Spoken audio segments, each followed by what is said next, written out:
가끔 그럴 때가 있죠. 더 새롭고, 더 강력하고, 심지어 훨씬 더 비싼 도구가 있는데, 정작 아주 간단한 작업에서 어이없이 실패하는 경우 말이에요.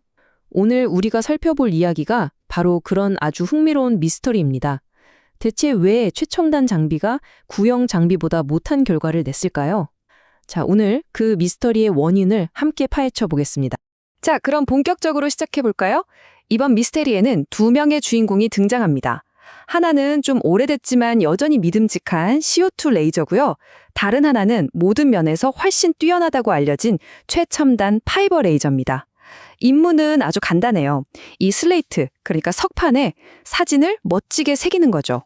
그런데 결과가 정말 이상하게 났습니다. 결과는 정말 놀라웠습니다. 구형 CO2 레이저는 보시는 것처럼 이렇게 선명하고 디테일이 살아있는 이미지를 만들어냈어요. 근데요, 훨씬 더 강력하고 정밀하다는 그 파이버 레이저는요? 흐릿하고 뭉개지고 도대체 뭘 새긴 건지 알아볼 수도 없는 이미지를 만들어낸 겁니다. 바로 이게 이번 미스터리의 핵심이죠. 아니, 대체 왜 더 발전된 도구가 실패하는 걸까요? 이론적으로는 모든 면에서 압도적인 성능을 보여줘야 하잖아요. 그쵸? 바로 이 질문이 우리가 이 사건을 파헤치게 된 시작점이었습니다. 스펙만 보면요, 이건 파이버 레이저의 압승이어야 했어요. 레이저 점 크기는 더 작아서 정밀하고 당연히 정밀도도 훨씬 높죠. 그러니까 더 빠르면서도 더 좋은 품질의 결과물이 나오는 게 당연했습니다. 그래서 이 실패가 더욱더 이해하기 어려웠던 거죠. 물론 기본적인 설정은 다 만져봤죠. 출력도 바꿔보고 속도도 조절해보고 초점도 수없이 다시 맞춰봤지만 결과는 한결같았습니다. 한마디로 쓰레기 같았죠. 이건 뭘 의미할까요? 네, 문제가 단순한 설정 오류가 아니라 뭔가 더 근본적인 곳에 있다는 강력한 신호였습니다. 그래서 첫 번째 단서를 찾기 위해 현미경으로 눈을 돌렸습니다. 아주 작은 색에 바로 점 하나에서부터 조사를 시작하기로 한 겁니다. 우선 우리가 작업하는 이 재료, 슬레이트에 대해 알아야 해요. 슬레이트는 모래랑 규산염 같은 게 수백만 년 동안 엄청난 압력을 받아서 만들어진 퇴적암인데요. 여기서 진짜 중요한 포인트는 아주 강한 열을 받으면 이게 꼭 유리처럼 변한다는 사실입니다. 그리고 현미경이 정말 놀라운 사실을 보여줬습니다. 바로 이거예요. 우리가 실제로 한 일은 유리 같은 구조를 만들어낸 것이었습니다. 표면을 가열했을 때 생긴 끈적끈적한 유리질 물질 안에 생긴 거품들이 보이죠. 세상에, 레이저가 단순히 표면을 태우는 게 아니었던 겁니다. 아예 녹여서 유리로 만들고 있었던 거예요. 다시 말해서 레이저가 만든 각 표시는 깨끗한 점이 아니었던 거죠. 마치 작은 화산처럼 녹은 유리가 부글부글 끓어 넘쳐서 옆에 있는 점들이랑 마구 쥐섞이고 있었던 겁니다.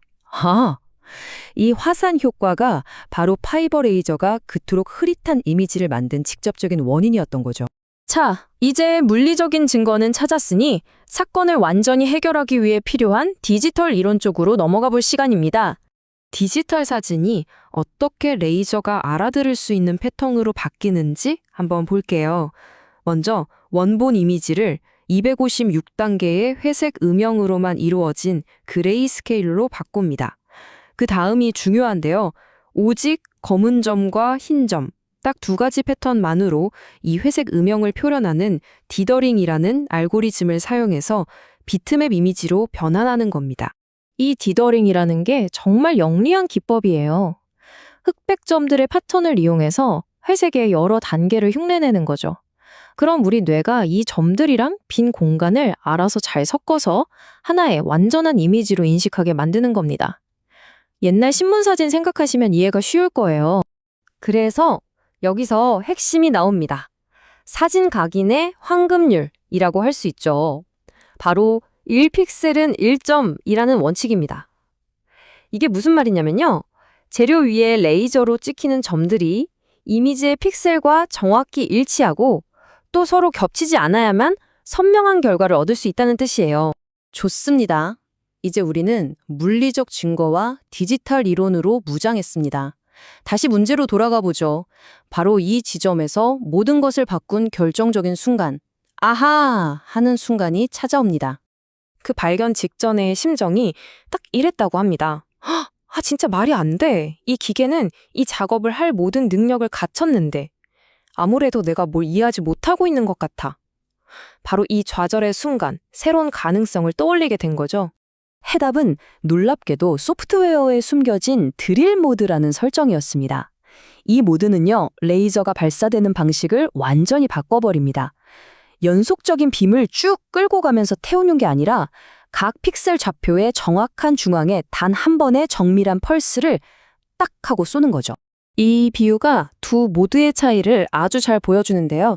일반 모드가 에너지를 질질 끌고 가는 방식이라면 드릴 모드는 에너지를 정밀하게 톡톡 두드리는 방식인 겁니다. 그러니까 화산을 만드는 대신 완벽한 점을 찍을 수 있게 되는 거죠. 하지만 해결책을 찾았다고 끝이 아니었습니다. 이제부터는 완벽한 점을 만들기 위한 아주 미세한 조정 과정이 필요했죠. 펄스 지속 시간을 10마이크로초로 하니까 엉망인 유리 덩어리가 나왔어요. 에너지가 너무 과했던 거죠. 1마이크로초에서는 점들이 분리는 됐지만 여전히 화산 모양이었고요. 0.5마이크로초를 거쳐서 마침내 0.1마이크로초, 바로 이겁니다. 완벽하고 깨끗하며 뚜렷하게 분리된 바로 그 점을 얻어낼 수 있었습니다. 자, 길고 긴 조사가 끝나고 마침내 완성된 결과를 여러분께 공개할 시간입니다. 이 표가 우리의 길었던 여정을 한눈에 요약해줍니다. 일반 모드를 쓴 파이버 레이저는 엉망이었죠. CO2 레이저는 꽤 좋았고요. 하지만 마침내 드릴 모드를 찾아낸 파이버 레이저는 그야말로 완벽했습니다. 흠잡을 데가 없었죠. 미스터리는 이렇게 완벽하게 해결됐습니다. 최종 설정은 인치당 300개가 넘는 점, 그러니까 300 dpi 이상의 어마어마한 해상도를 가능하게 했습니다. 이게 뭘 의미하냐면요. 단순히 구형기계의 성능을 따라잡은 걸 넘어서 훨씬 뛰어넘는 품질을 달성했다는 거죠. 오늘 이야기를 마치면서 마지막으로 질문 하나를 던져봅니다. 완벽한 결과가 이처럼 우리가 미처 몰랐던 단 하나의 숨겨진 설정 뒤에 숨어 있는 경우가 과연 얼마나 많을까요? 어쩌면 우리가 마주한 가장 어려운 문제의 해답은 우리가 아직 발견하지 못한 스위치 하나를 그냥 켜기만 하면 되는 것일지도 모릅니다.